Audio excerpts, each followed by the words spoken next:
Yesu ashimwe bene data, ndabaramukije mu izina rya Yesu Kristo. Amahoro y'Imana bane namwe. Ndabaramukije kandi mbaha n'ikaze mu kiganiro nk'uko dusanzwe tubana mu biganiro bisanzwe. Uyu munsi ni ku cyumweru, aho ngira ngo tunaganire ku ijambo ry'Imana. Mbaramutse kuri iki cyumweru mbifuriza amahoro y'Imana kuri iyi tariki ya 15 z'ukwezi kwa 9 umwaka w'ibihumbi 2024. Amahoro y'Imana bane namwe, abo mu Rwanda, abari hanze yarwo, twebwe twese abanyarwanda ndetse n'abandi bumva ururimi rw'ikinyarwanda, ndabaramukije kandi mbahaye ikaze. Ndabashimira rero uburyo tubana umunsi ku wundi, ndabashimira ubutumwa muduha budutera imbaraga ngo twe gucika intege, nubwo abantu benshi batarimo bakunda ukuri, ariko ukuri niko kuzatubatura nk'uko ijambo ry'Imana ribivuga. Rero ndagira ngo tuganire gatoya ku ijambo ry'Imana Imana yashyize ku mutima wanjye uyu munsi, kugira ngo turusheho n'ubundi kugenda dufashanya mu ijambo ry'Imana uyu munsi kuri iki cyumweru. Ni ijambo hanyuma dusoma mu Befeso ibice 4. Abefeso ibice 4 duhere ku murongo wa mbere tugeze ku murongo wa 4. Tuza no kugera ku murongo wa 6 duhere ku murongo wa mbere. Abefeso ibice 4 duhere ku murongo wa mbere dusome. Bibiliya iravuga ngo, nuko ndabinginga njyewe imbohe y'Umwami Yesu, ngo mugende uko bikwiriye ibyo mwahamagariwe, mwicisha bugufi rwose, mufite ubugwaneza bwose no kwihangana, mwihanganirana mu rukundo, mugire umwete wo gukomeresha ubumwe bw'umwuka umurunga w'amahoro. Hariho umubiri umwe n'umwuka umwe, nk'uko mwahamagariwe icyiringiro kimwe cyo guhamagarwa kwanyu. Hariho umwami umwe no kwizera kumwe n'umubatizo umwe. Hariho Imana imwe, ariyo Data wa twese udusumba twese, uri hagati yacu twese kandi uturimo twese. Amen. Rero nongeye kubaramutsa kandi mbabwira ngo tube umwe nk'uko Imana Data, Mwuka Wera na Kristo ari umwe. Niyo ntego numva nshaka tuganiraho, ivuga ngo tube umwe nk'uko Imana Data na Yesu Kristo ndetse n'Umwuka Wera ari umwe. Aya magambo dusomenye Pawulo yandika, yaravuze ngo ndabinginga kugira ngo mugende uko bikwiriye ibyo mwahamagariwe. Ibyo twahamagariwe nta bindi ni ukwamamaza ubutumwa bwiza bwa Kristo. Tugihamagarwa, tukimara kumenya ibyiza biri muri Kristo, tukimara kumenya ubuzima buri muri Kristo, nta kindi twahamagariwe ni ukubwira abantu ko Kristo ari umukiza, Kristo ari umwami, Kristo ari uzatugeza mu ijuru. Tukizera ko Imana yamuduhaye kugira ngo byose dukeneye muri we ari we mwuzuro wuzuye, ari we mwuzuro w'ukuri, kugira ngo tumenye yuko ibyo dukeneye byose tubikura muri we. Arabandikira kandi ababwira ko kugira ngo bishoboke ko umuntu aba muri Kristo, nuko agenda yicishije bugufi, afite ubugwaneza, yihangana. Umuntu ashobora kuba yihangana ariko atabasha kwihanganirana hagati y'abandi. Niwe bafite ngo twihangane ariko tunihanganirane. Unyihanganire nanjye nkwihanganire. Birashoboka ko umuntu hari aho yagukosereza, agira kwihangana, mwihanganirane, mubabarirane, mugire umwete gukomeresha ubumwe bw'umwuka n'umurunga w'amahoro. Imana yifuza ko tuba umwe. Imana yifuza ko dukorera mu bumwe. Imana ishaka ko nta mukristo urwanya undi. Imana ishaka ko nta mukristo usebya undi. Imana ishaka ko umukristo arinda mugenzi we. Imana ishaka ko tuba umwe nk'uko nayo iba mu butatu bwera. Ni Imana Data, Imana Umwana n'Umwuka Wera barahuza bakaba umwe. Uko niko yifuza ko natwe tuba umwe nk'uko mu ijuru bimeze. Imana Data, Yesu Kristo na Mwuka Wera, icyo umwe atekereje undi nta murwanya, icyo umwe agambiriye gukora ku muntu undi aramushyigikira. Uko niko itorero dukwiye kumera nk'abakristo. Umurongo wa 4 wavuze ngo hariho umubiri umwe n'umwuka umwe, ngo ndetse ngo twahamagariwe kugira ibyiringiro bisa bimwe. Ibyiringiro dufite nuko tuzabona Imana. Ibyiringiro dufite nuko tuzahabwa ubugingo buhoraho. Birashoboka ko wabaho mu buzima butanejeje muri iki gihe, ariko dufite ibyiringiro ko nyuma y'ubuzima hari ubundi. Hari abatabyemera, bakumva ko iyo umuntu apfuye biba bishize, akumva ko ibyo umuntu atabonye akirana mu isi nta yandi mahirwe azabaho. Ariko hari andi mahirwe ku muntu uzapfa yihannye, hari andi mahirwe ku muntu uzapfa adafite ibyaha, agapfa yizeye gucungurwa na Kristo, agapfa yaremeye ko Yesu Kristo ari we mwami n'umukiza we. Hari ibyiringiro ko igihe cy'umuzuko twebwe abemera Kristo twemera ko kuko yazutse natwe tuzazuka, kandi twemera ko nk'uko yazukanye intsinzi natwe ubwo tuzaba tuzutse tuzazukana intsinzi, kuko umuririmbyi yaravuze ngo ubwo yatsinze ngo nanjye nzatsinda, ngo kandi ubwo atagipfa nanjye singipfuye. Urupfu bavuga si urw'uyu mubiri twambaye, kuko uyu mubiri twambaye ushuka abantu uzapfa ushireho, uzabora ugende. Uyu mubiri ushuka abantu bakagira ubwibone no kwirya no kwitaka no kwisingiza ubwiza n'ikimero bizashira, ariko ubwiza tuzambara, ubwiza tuzambikwa na Kristo, ubwiza tuzambara mu ijuru, tuzaba twambaye ubwiza budapfa, tuzaba twambaye ubwiza butangirika. Ndagusaba nanjye mbyisaba ngo tube umwe muri Kristo Yesu, dukore icyo twahamagariwe, aricyo kwamamaza ubwami bw'Imana, kwamamaza imirimo Kristo yakoze ku musaraba, kwamamaza ko aduhamagara atarobanuye. Kristo niwe wenyine watanze invitation ivuga ngo abarushye n'abaremerewe muze ndabaruhura. Iyo invitation nta wundi muntu mwese uyitanga. Icyo tujya tumenya nuko abantu bajya batumira abantu bakeneye inkwererano, bakeneye kwitabwaho, bakeneye amafaranga, bakadutumira bagashyiraho intebe ivuga ngo kuza kubana natwe n'inkunga ikomeye, ariko mu by'ukuri n'amafaranga abakeneye. Iyo umuntu agutumiye akenshi abakeneye kumutwerera, ariko Kristo suko yabigenje, Kristo suko yabikoze. Agiye gutumira ahubwo yatumiye abarushye n'abaremerewe, arababwira ngo nimwe nshaka. Bivuze ngo yatumiye abantu agira ngo abari ubatwerera. Imana ishimwe, Imana ihabwe icyubahiro. Rero niyo mpamvu umuntu wese muri twe impano yahawe muri Kristo Yesu, urugero wayihaweho, yikoreshe kugira ngo isa n'abandi, yikoreshe kugira ngo yubake abandi. Bibiliya iravuga ngo umuntu wese muri twe ntakizirikane ubwe, ngo ahubwo ajye azirikana mugenzi we kugira ngo amukomeze, kubera yuko dukwiye gukomeresha ubu bumwe bw'umwuka ari wo murunga w'amahoro. Imana ihimbazwe, Imana ihabwe icyubahiro. Tujye dutekereza uko tubanye na bene data, uko dushyigikirana, uko dufashanya, uko dutezanya imbere, uko dusabirana, uko dusengerana. Ubwo nibwo bumwe bw'umwuka. Ijambo rero Kristo yadusigiye rikubiyemo amagambo menshi. Yaravuze ngo mukundane nk'uko nanjye nabakunze. Aravuga ngo nibyo bizatuma bamenya ko muri abigishwa banjye nyakuri. Ikizatuma babimenya nuko mukundana. Imana ikeneye ko dukundana, nibwo abantu bazamenya ko turabigishwa ba Kristo nyakuri. Uru rukundo yavugaga ni urukundo rutifuza ikibi kuri mugenzi wawe, ni urukundo rutagira icyo rushingiraho. Akenshi tubwira abantu ko tubakunze ariko tubikundiyemo. Umuntu akareba umuntu akamubonamo inyungu, yamara kumubonamo inyungu akazaza kumwereka urukundo ariko afite ikindi amukeneyemo ari izindi nyungu. Ariko urwo si rwo rukundo Kristo yadusabye. Yadusabye gukundana urukundo rw'abana b'Imana, ukabazwa n'ibibi byabaye kuri mugenzi wawe, ukamusabira, ukamusengera. Uwatannye tukamugaruza ubugwaneza, uwagiye kure tukamusengera ngo Imana imugarure. Ubu bumwe bw'umwuka Kristo arabukeneye. Ubumwe bw'umwuka nibuboneka mu itorero ry'u Rwanda, ubumwe bw'umwuka nibuboneka mu bakristo, n'abanyagihugu bazagira ubumwe. Abayobozi bacu ntibazongera guhangayika bigisha amahame y'ubumwe n'ubwiyunge, kuko Kristo azaba yubatse ubumwe mu mitima y'Abanyarwanda. Tubumwe nk'uko Kristo ari umwe n'Imana Data ndetse n'Umwuka Wera. Tubumwe. Imana ishaka ko tubumwe, Imana ishaka ko tugendera mu bumwe, tugakorera mu bumwe, tukaririmbira mu bumwe, tugasangira mu bumwe, tugakorana akazi mu bumwe, ibyo dukora byose tukagendera mu bumwe. Icyo ni cyo Imana idushakaho.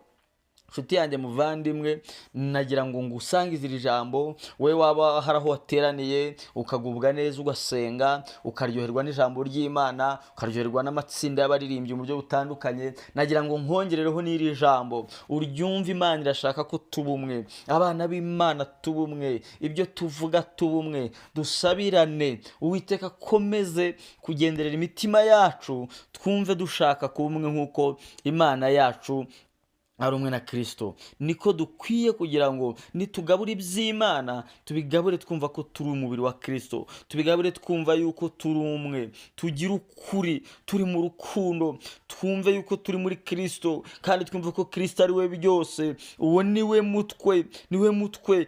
Turi itorero, turi umutwe, we ni umutwe, twebwe turi ingingo. Niba turi ingingo za Kristo, ntabwo dukwiye kurwanyana, dukwiye gushyigikirana, tukubaka ubumwe bw'abakristo, tukubaka ubumwe mu bana b'Imana, tukubaka ubumwe mu mihamagaro, mu byo dukora tugashyigikirana, ugashyigikira uwo muhuje umuhamagaro, ukumva ko udakwiye kumurwanya, ukumva ko udakwiye kumuharabika, ukumva ko udakwiye kumutererana ngo umuhe Satani, ahubwo tugasenga tubwira Imana ngo dushoboze kugira ngo tube umwe nk'uko nawe uri umwe na Kristo ndetse na Mwuka Wera. Tube umwe rero, tugire urukundo, tugire ukuri, tugire ishaka ryo gukorera Imana, dutekereze uburyo Imana yemeye gusiga Kristo utarigeze kumenya icyaha, Imana yamuhinduye icyaha ku bwacu.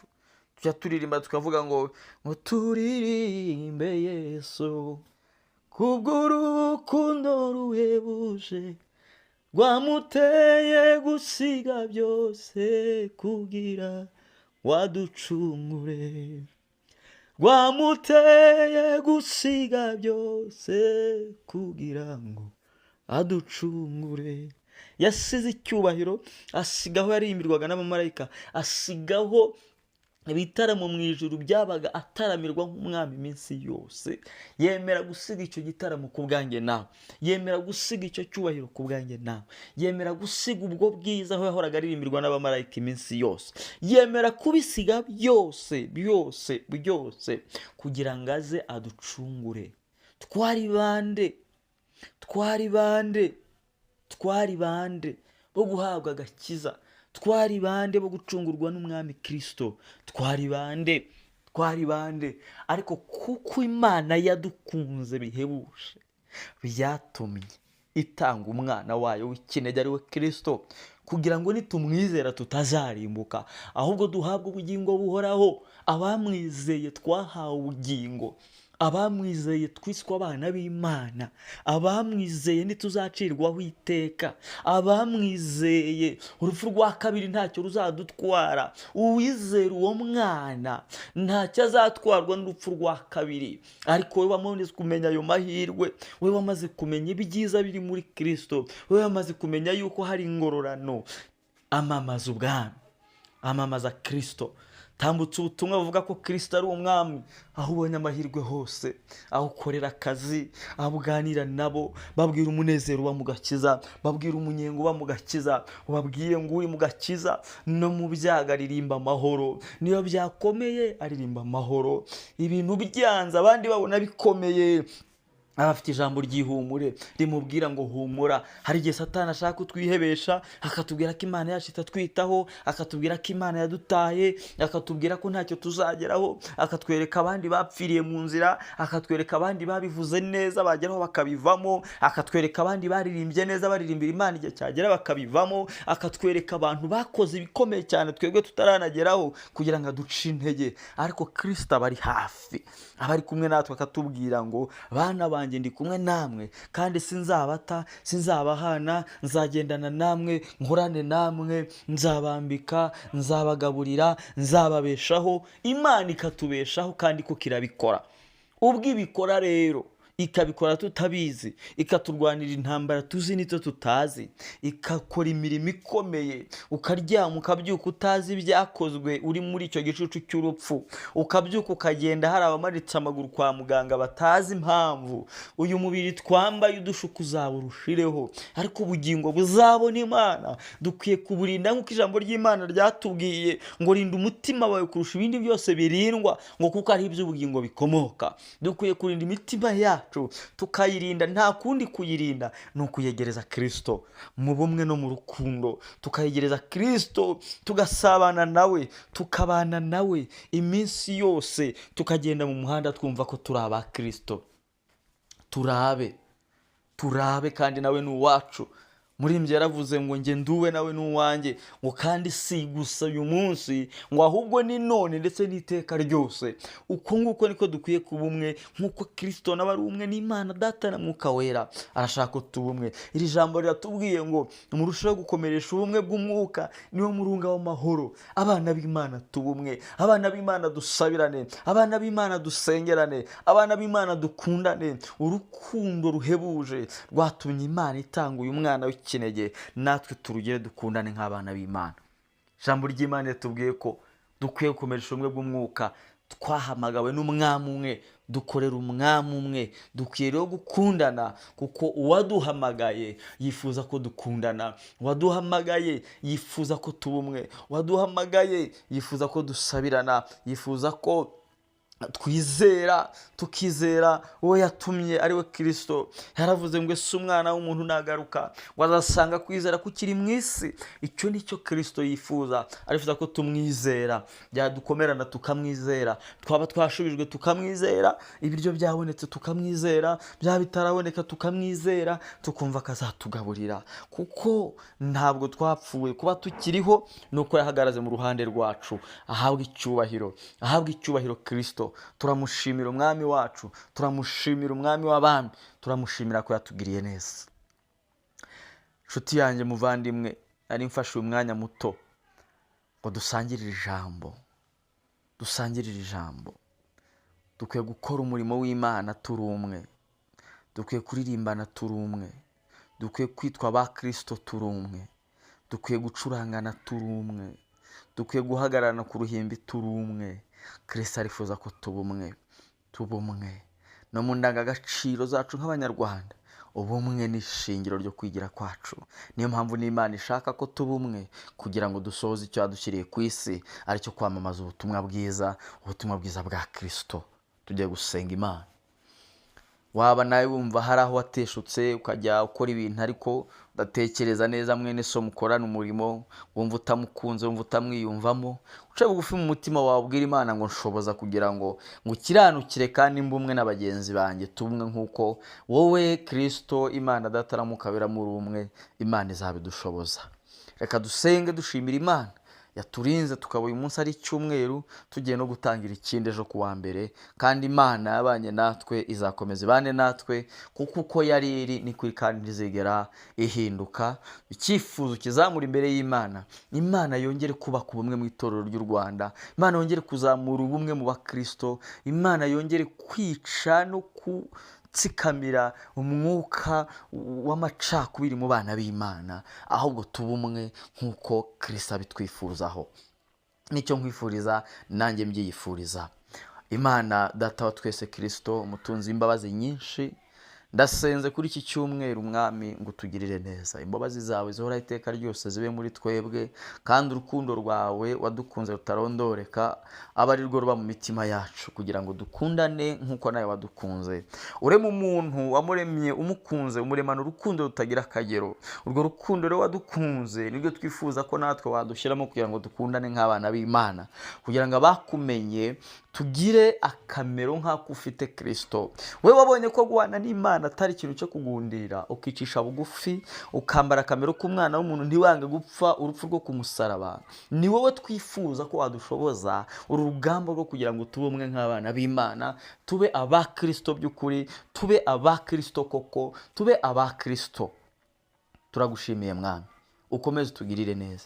Imbabazi zawe zitubonekeho, imbaraga zawe zidutwikire, kandi Mwami Imana yacu, abera bose, abantu bawe bazumvira ijambo, utange imbaraga zihindura, kugira ngo umuntu uzumvira ijambo ntibizabe kuryumva gusa, ahubwo rizagira icyo rihindura ku buzima bwe n'imibereho n'imibanire n'abandi, kandi by'umwihariko mu ijambo ryawe ritubwiye ngo tube umwe, dukomereshe ubumwe bw'umwuka, niwo murunga w'amahoro. Kandi warabyivugiye uravuga ngo nta kindi kizatuma bamenya ko turi abigishwa bawe, nuko tuzakundana, nibwo tuzaba abigishwa nyakuri. Abadakundana ni abigishwa ariko batari abawe nyakuri. Abawe nyakuri ni abafite urukundo, abawe nyakuri Mwami Imana yacu ni abasengerana, ni abasabirana, ni abatifuza ikibi kuri bagenzi bawe, abafite rwa rukundo rutaryarya, urukundo ruva ku ndiba y'umutima. Wavuze ngo nicyo kizatuma abantu bamenya ko turi abigishwa bawe nyakuri. Rero turasenze ngo dushoboze itorero ry'u Rwanda, itorero riri mu isi, mu mugeni wawe wibikiye Mwami. Turakwinginze ngo dushoboze gukundana urukundo rutaryarya, kugira ngo dukore ibyo waduhamagariye, kugira ngo tubashe no kwamamaza ubwami bwawe. Ukomeze ubane natwe, kandi ukomeze kutwungura ubwenge, ubumenyi n'ubuhanga mu byo dukora, mu byo tuvuga, mu migenzereze n'imigirire yacu, ubu wa mbere muri byose, kugira ngo ubashe kutweza. Weza indimi zacu tujye tuvuga ibyo kwera kwawe, weza amaboko yacu tujye dukora ibyo kwera kwawe. Turasenze ukomeze kutugirira neza, weze ibitekerezo byacu, tujye dutekereza imbaraga zo kwera kwawe, ukomeze kuduha imbaraga zo kubiba amahoro mu bandi, urukundo rwawe rukomeze kutwuzura, tubisenze mu izina rya Yesu Kristo, amen.